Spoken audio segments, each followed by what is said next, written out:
if the prophet is determined on how much money give me, have I ever said that thing for you? Good. Nobody has problem with that one though. Good.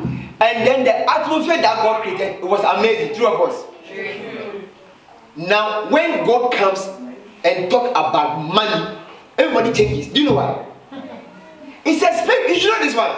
If the Bible is not a divided Bible, and the Bible talks about a different story, the same Bible is the Bible who gives the revelation. Is the Bible who, because anything you don't talk about, you have it. If you like talk about, I'll die, you will die. 6 feet, 6 months you go. Do you know what? You are digging your own grave. That's what Bible said, that even let the poor say, let the even poor just say I'm rich. That's all. Because in the kingdom it's about transition of words. You have to escape. Don't say that, oh, my breast is my head. You remember the first time you fell in love? Yeah, with that gentleman. Don't make a face here. Just smile. If this guy always keep telling you, baby, I love you. Your birthday, he comes to your house. He said, baby, give me another oil. He put oil in you. My friend, birthday too, I'm not oil. Why? This guy does have 5 years. Anytime it's your birthday, oh baby, I love you, and goes. And so, can you even give me your credit card? Oh baby, I love you. For 5 months, I love you, mom. You a human being. What do you think that person is for? No, answer the question. We are preaching together today. A user? Yeah. Because you can't just say you love without action. It's not possible. No. If the person say that he loves you forever, you know that unless the person is even broke and hasn't got money. Come on. The little one he has, you can see that even though he hasn't got it, but the little one he has, he want to give me. Yeah. That alone gives you comfort that if this guy gets more, he'll give it to me, right? God knows that the day he gives you the prosperity, you run out for just. He knows it. Because the little one has given you, you are struggling to give to him. You give the other one. This God, they don't only see God as a God, a merciful God. God. God doesn't understand. God, anything you understand. No. When he gave them the 5 talents, he gave them according to what he knows they will become one day. This is the merciful God. That's the God, he understand. He is not a wasteful God. He very calculates. Anything he gives you, he wants a reward. So I told you the last four Tuesdays, God didn't save you to be free. He saved you for you to worship him. Have you ever seen somebody rearing animals and then having big cows, animals, chicks, chicken, turkeys, everything? And at Christmas time, he goes outside and buy turkey again from Tesco's. He will catch one of them and do that to the one, isn't it? Because they are his own property. God, you are God's own property. Anything God gives you, He gave it to you. That's that He gave them talent, He gave you job, He gave you education, He gave you health, He gave you husband, He gave you children, He gave everything you have, He gave it to you. For what? For yourself? No! Do you take your child to school for fun? Don't think that one day if your child is coming and is doing well and is coming with his friends, or maybe he's married, coming with the children, and he said that, oh, your son is the one who just parked the private jet out there. What out of him? Proud, isn't it? So did you just take that child to school for just fun? You are looking something out for the child that one day this guy will be responsible to take care of me, two of us. How much the God of the universe that will give you something for free? So most people have been judged for a long time. They don't even know the God they're serving. They think God is just a fan God. No. So as soon as you mention the money aspect, everybody's face changes. But that's a demon. I see that's a demon. Because see, even if my child, if I talk to my child and he's always happy about something, and I talk to her about something she's not happy with it, I know there's a problem somewhere. Because as a father or a mother, you know that if your child comes today that, like this one, say that I'm done with school. What is school? I want to become something. I want to become a model. I've stopped school, I'm going to school. As a mother, you know there's a problem coming. Even to be a model, you have to be intelligent model. You can't be walking around with foolishness in your head because somebody will just throw you away with one signature. You sign for something that you didn't even read. So to model, you have to be read, isn't it?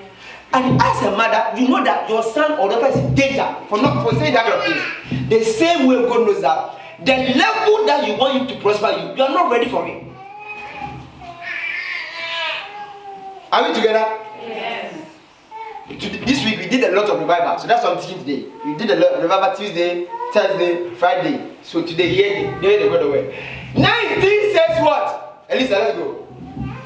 After, see, the danger is that it's after a long time. Say a long time. So don't deceive that Christ is not coming. He's coming for the thing he has given you that you don't want to give back to him. The Lord of those servants came. Say he came. This is Jesus talking to. The one that you said that was not coming. All these things they just coming. But now you be coming a long time ago. Why is he not coming now? He said after a long time he did what? He came. What did he come to do? To settle account with them. Don't see when I see people joking in church, my heart bleeds for them because you know why? Two things.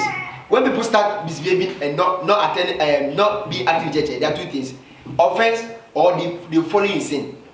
Say sin. So that's what I said we should pray for. We did the Galatians 1, so that God will restore all of us because we all have different appetite to different things. Amen. He settled account with them. Say, my neighbor, the day of accountability is coming. Ask the person, are you ready? What did the person say? Yes. You're ready? Yes. You don't know what you're talking about. So he who received 5 talents came. Say came. So you see, because he has labored that he came. He didn't wait for God to call him every day. As a mature Christian, you want people to come to your house and say, oh sister, we haven't seen you for 7 years. Why are you not coming to church? You see, and some of the people that you think they are mature, they are not mature. How will you see that a wait for them to come and tell you to go to church? It's just that you are home, you say that I won't eat again. And everybody come, your neighbors come, oh please, what's happening? I won't eat, I'm upset. It's my own body, I don't eat. We know you're going to die anyway. But I won't eat. Can you ever do that? No. But how can you do that to a whole your spirituality? You can do that. I don't go. This video offended me. What is this? It's my own life. No, it's not life. You account for it. Are you on the same page? Oh, yes. So if you see people, they say, I love God. Your God is my shepherd. I shall not want. Check the people. How many people have they evangelized or witnessed to a whole year? The heartbeat of God is souls. Nothing to God. If you like it, give yourself work schedule for 2020 that every man, this is what I will do for God in soul winning. Your life will never be the same. Because the Bible said that when a soul gets born again, there's party in heaven. The whole angels are happy. Not breakthrough, a soul. Imagine heaven is doing party because you went a soul. Who should be the party? Who will they invite? Did you want to say? Imagine you won a soul and heaven is rejoicing and God wants to invite someone to the party. Who would they invite? Obviously, it not be me. That is a spiritual accounting. Because he said that he who is diligent in his work, that same person, not even his friends. So this thing called kingdom is a risky thing. So you have to understand the totality of God. Don't just take one aspect of God and just run with it. Someone called me today. One of his best relatives died yesterday. I tell the person, okay, you go and see your people. Because if everybody's crying in the house, there's no point for you to even. He said, no. I will come to church first. After church, I will go. See, so this person, the thing that the person did there, nobody knew, isn't it? One day, if God comes and scans the whole congregation, and for that, this person risks his own confidence and his own comfort and his own pay to serve me. Who did God give bigger blessing to? It's not blessing. And he said, oh, wow, we are all together. Why did the person get bigger blessing? It's not about we are here together. That's so that if you call me whatever, what God means, don't serve God on convenient level. Especially 2020, you will not get anything from God because the 2020 is the new era for the church. Say amen. Amen. You clap for Jesus. Yeah. I'm telling you what will happen in 2020. This church is our year of the good news and extended grace. Amen. God God will extend grace to you. And God will be good to you. God will restore your relationships. And God will restore your financial crisis. That's 2020 for you. It will be a serious year. Things that have been locked up in 2019, God will sort them out. God will open them up in 2020. Hallelujah. Amen. And see, came and brought 5 others, saying, Lord, you delivered to me 5. Next verse.